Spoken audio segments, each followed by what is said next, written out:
फतवा जो होता है ना, फतवा किसी भी आलिम का फतवा, इमाम का फतवा 1000 साल पहले का फतवा आता है। इवन मैं आपको और आगे जाकर बताता हूं, सहाबा और ताबईन का फतवा आता कई मसलन।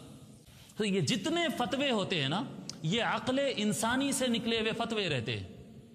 यानी ये होता है कि फलां बुजुर्ग ने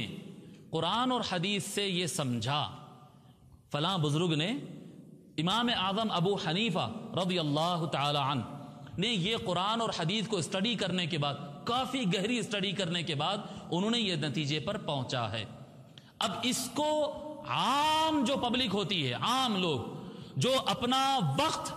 इस्लामियात में, स्टडीज में, इस्लामिक स्टडीज में, इस्लामिक लॉ में जो नहीं लगाते हैं, जो सव्वो अहादीस पढ़ने और हजारों आयात पढ़ने का उनके पास वक्त नहीं होता, जो मुफस्सिरीन को नहीं पढ़ सकते, जो कल्चरल नहीं पढ़ सकते, जो यानी इस्लामिक लिटरेचर पढ़ने जिनके पास वक्त नहीं है, ताजिर आदमी है, ड्राइवर आदमी है, तरकारी वाला है जी, मुलाजिम आदमी है, आईटी कंपनी में काम करता है, जिनके पास वक्त नहीं है, उन्हें चाहिए कि अपना दिमाग न लड़ाएं, एतमाद करे किसी अच्छे मुहक्किक, इमाम आज़म अबू हनीफा पर एतमाद करे, इमाम मालिक पर एतमाद करे, इमाम शाफी पर, एक बड़े इमाम जिनको दुनिया मानती हो उन पर एतमाद करे, उनकी बात सुन के अमल कर ले, क्योंकि वो उसका मैदान नहीं है। अब रही बात अहले इल्म की, जो देखते हैं भाई हाथ यहां पर बांधो, तो क्यों बांधो, हाथ नाफ के नीचे बांधना है। अब सवाल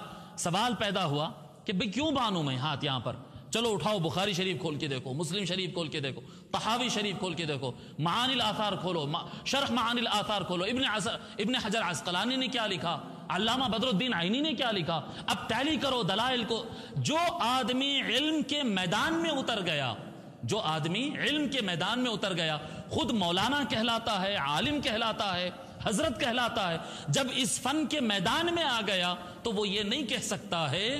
इख्तिलाफ के वक्त, जब इख्तिलाफ ना हो तो भाई मैं हनफी हूं, मेरी अपनी बात बता रहा हूं, मैं हनफी हूं, मैं इमाम आज़म अबू हनीफा रज़ियल्लाहु ताला अन्हु का पक्का मुक़ल्लिद हूं। लेकिन अगर कोई शाफ़िई मेरे से इख्तिलाफ करे, अगर कोई हम्बली मेरे से इख्तिलाफ करे, अगर कोई, मैं आगे बढ़ के बता रहा हूं, कोई सलफी मेरे से इख्तिलाफ करे, अगर कोई फ़िक़्ह जाफरी वाला शिया मेरे से इख्तिलाफ करे, तो मैं उसको ये नहीं कह सकता हूं इमाम आज़म ने कह दिया हो गया फैसला, नहीं, ये गलत है। ये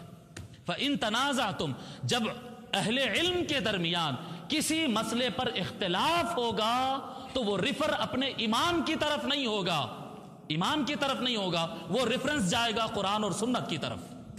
दलील उस सूरत में जब उलमा के दरमियान किसी मसले पर इख्तिलाफ हो जी, हाँ, आवाम कह सकती है कि भाई हम अपने मदरसे के बड़े हजरत को सुन लिया, मैं कादरिया मस्जिद आया था जी,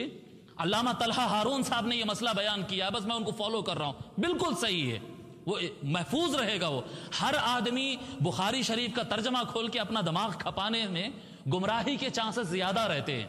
आम खास लोग अगर किताबें खोलना, जिनके पास वक्त नहीं है, कोई नहीं सीख सकता ऐसा नहीं है, यह भी एक गलत फहमी है, यह जहन से निकाल दो कि भाई नहीं इतना आसान समझे क्या इल्म दीन समझना, नहीं, इल्म दीन समझना बहुत आसान है, इल्म दीन समझना बहुत आसान है, साइंस समझना बहुत आसान है, मैथ समझना बहुत आसान है, टेक्नोलॉजी समझना बहुत आसान है, चांद पे जाना बहुत आसान, हर काम आसान है, हर एक को वक्त देना पड़ता।